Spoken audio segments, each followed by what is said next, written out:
कारण का तुम्हाला सांगतो कांदा खायचा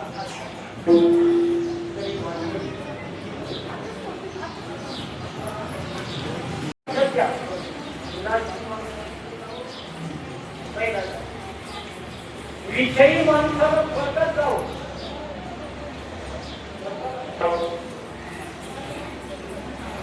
साधकानं वैकुंठाला जाऊ आणि वारकऱ्यानं पंढरपूर.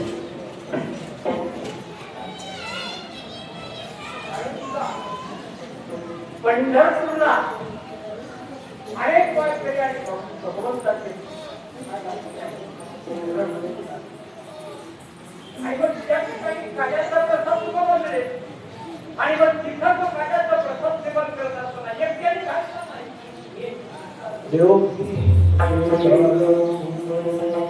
याकरता सुंदर असं स्थान निवडले कारण वाळवंटा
अशा ठिकाणी हा कायद्याचा प्रसाद. तेव्हा भगवंतानं अनेक खोड्या केल्या आणि खोड्या केल्यानंतर तुम्हाला सांगतो यशोदेजवळ गाराने सांगितली गेली आणि गाराने सांगितल्यानंतर यशोदेनं विचार केला आता याला इथं ठेवता का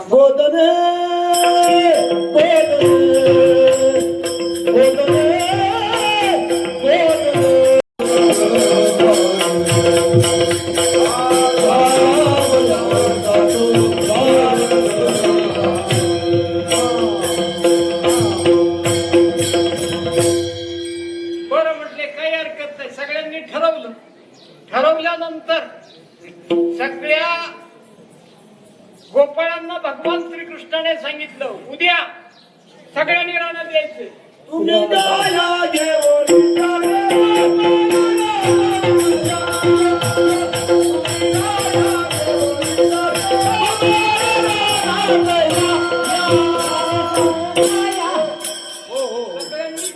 रानात यायचं ठरलं. दुसऱ्या दिवशी राणा खूप झालं पाहिजे याच्याकरता हा काला करायचा. आणि त्या दृष्टीने आपण काय जीवनामध्ये काय केले पाहिजे प्रयत्न केले पाहिजे. जर प्रयत्न नाही केले तर आम्ही किती काले करायचे असे. माझ्याकडे शंकर बाबांनी सांगितलं ग्रामस्थांनी सांगितलं काय तुम्ही काल्याचं कीर्तन करा पण आपल्याला काय काला करायचं म्हणजे आपण देवाशी अभेद स्थितीमध्ये जायचंय. याच्याकरता सर्वांनी काय केले पाहिजे प्रयत्न केले पाहिजे. तुम्ही काम करू नका धंदा करू नका असं मी म्हणत नाही पण करत असताना मी त्या परमात्म्याच्या स्वरूपातूनच आलेलो आहे आणि शेवटी मला कुठं जायचे त्याच स्वरूपामध्ये जायचंय. आणि जर तुम्ही जीव रूपानं तसाच शिल्लक राहिला तर पुन्हा जन्माला यायचं पुन्हा मरायचं. सांगा याच्यात सुख आहे का नाही. तेव्हा आपलं परम भाग्य आहे हा काल्याचा प्रसाद या ठिकाणी आपल्याला सेवन करण्याकरता मिळतो.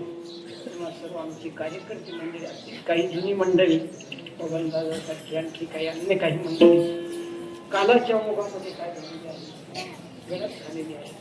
आता काही 4-10 जुनी मंडळी शिल्लक राहिलेली आहे. तेही आपलं हे कार्य चालूच ठेवतात. त्याच्या पाठीमागून म्हणजे जे काही तरुण मंडळी आहे हेही कार्यक्षम आहेत आणि तेही त्या मार्गाने जात आहे. तेव्हा खरोखर कौतुक करावं वाटतं या सर्व लोकांचं. कारण का सगळ्या गोष्टीमध्ये म्हणजे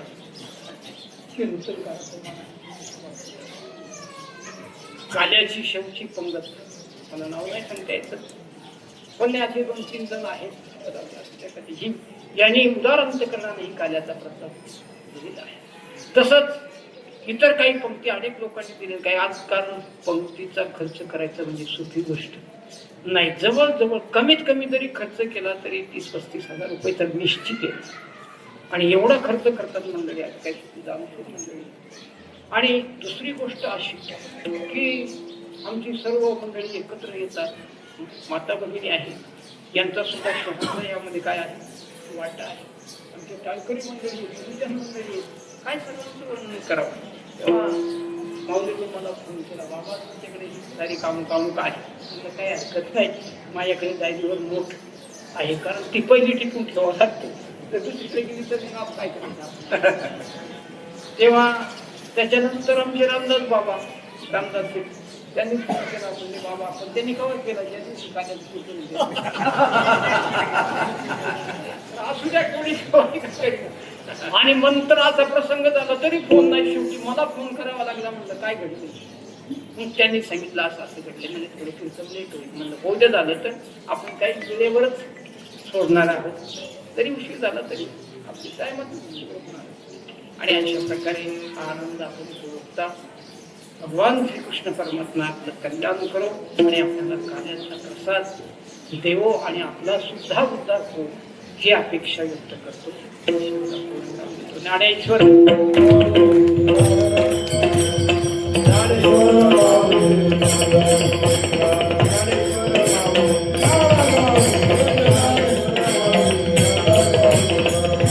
विठ्ठल जय जय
Thank you.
एक तासभर सगळे सत्काराचा कार्यक्रम होईल. प्रत्येकाला आपल्याला हे वाटतं की मी असं करतो, देवाची नम्र प्रार्थना करतो. आणि त्यातच आपण त्या महाप्रसादाला ग्रहण करावं ही सर्वांना विनंती राहील. पहिल्यांदा